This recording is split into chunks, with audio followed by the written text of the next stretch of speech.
Believe me or not, but surrendering to Satan is a thing which is extremely easy to do, and especially in this modern day, in this modern world, and even throughout the entire history of mankind, it has been always easy to surrender to Satan. And it is so easy to the point where you can just say a few words and you've already surrendered to him. And believe me or not, this is also something which you have done yourself without even realizing it. And I know you're gonna start asking me like, okay, no, there is no way. Like, bro, I go to churches every Sunday. I do these prayers, I read his word. How can I surrender to Satan? It's something impossible, right?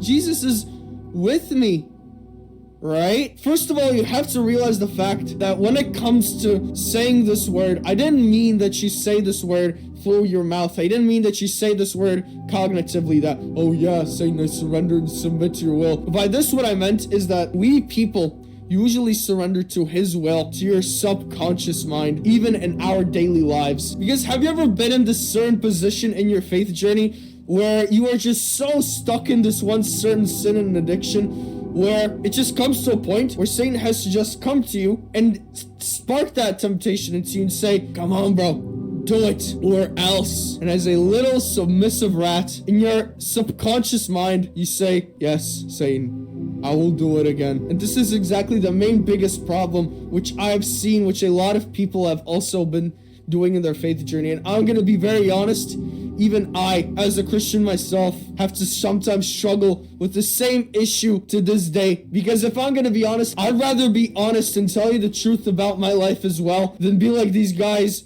who gave you a false reality and false expectation that they are better than you, that yeah, they have all this power and you're weak, but they're stronger because they have a stronger faith. Friends, you have to realize in reality, we are all sinners. I am a sinner, you are a sinner, and I am destined to fall, and you are destined to fall without Christ in your life. And when it comes to solving this problem of allowing Satan to control your life, you have to simply do this one thing which Jesus had warned us and commanded us many, many times when he was on this earth in human form. And that is that every single time, he always said to us, in a formal form and an informal form, he always said to us to be better in our faith, even so much to the point where we should be better than the Pharisees and the scribes. Whereas in Matthew 5, verse 20, it has been specifically said to us that, for I tell you that unless your righteousness surpasses of that of the Pharisees and the teachers of the law, you will certainly not enter the kingdom of heaven. And while yes, the most important thing is that you should submit to Jesus, and this verse says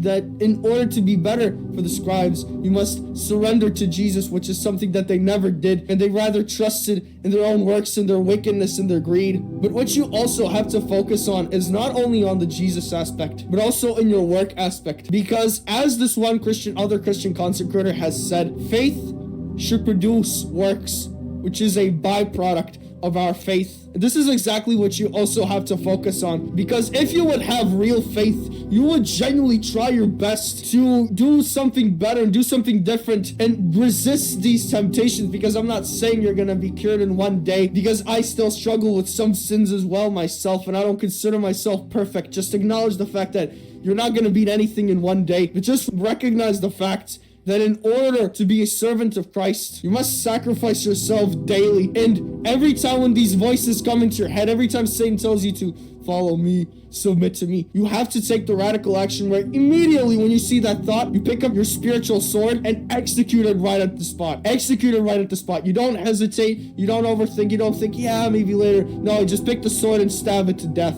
That's it. That's what you do to these voices. That's what you do to this sin, to be free. And yes, the first days are going to be difficult, but you have to realize that every day it gets easier. So this is also a comforting thought and comforting reality that the more you do it, the easier it's generally going to become. Because Christ said to all of us that faith is supposed to be a hard thing. He never said to us that faith is going to be like a walk in the park. He never said that, oh yeah, faith is something where it only takes one single prayer and all your life is solved. No.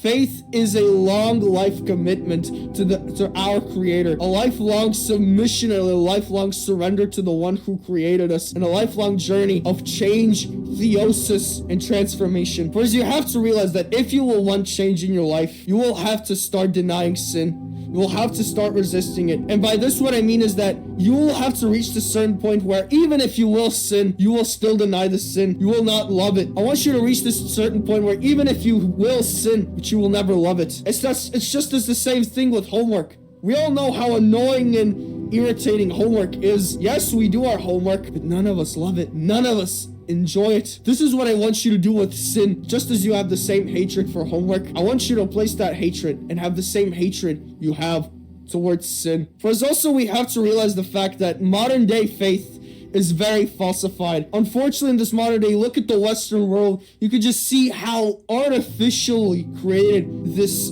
faith is. You look at these Western religions. And by the way, I'm not saying that any denomination is bad and all right? Because overall, these denominations in their clear form, I think they are good things as long as they do the things which you have to do as a denomination, which is get people closer to Christ. The unfortunate reality is that these churches, especially in the Western world, they keep selling you this mindset that, oh yeah, it only just takes one sermon, one prayer, and your life is all solved out. It only takes one Sunday, and God has forgiven you. Believe me when I say this or not, that's far from the truth. Because as I said from the beginning, faith is supposed to be a lifestyle and lifelong commitment, not a task list to do once in a while, and not a thing which you do because you feel like it. No, faith is something which you do whether you like it or not. Whether you feel like it or not, you have to do it because you promised God through your baptism that I will follow you. I will be your servant, and I will love you just as you love me. And this is what this faith journey is all about. So besides the point, I thank you from the bottom of my heart for watching till the end of this video. And if you found something useful from this video, and if you genuinely want some change in your life,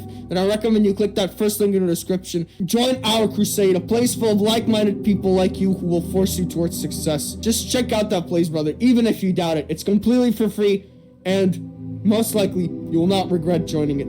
Besides the point, if you liked, you can also like and subscribe to support this ministry, for these are things that genuinely help me out to push this information towards the whole algorithm. Besides the point, you can also comment down below whether you support my message or not. And as usual, thank you all for watching. I see you, brothers, and our crusade. And tomorrow, Jesus loves you.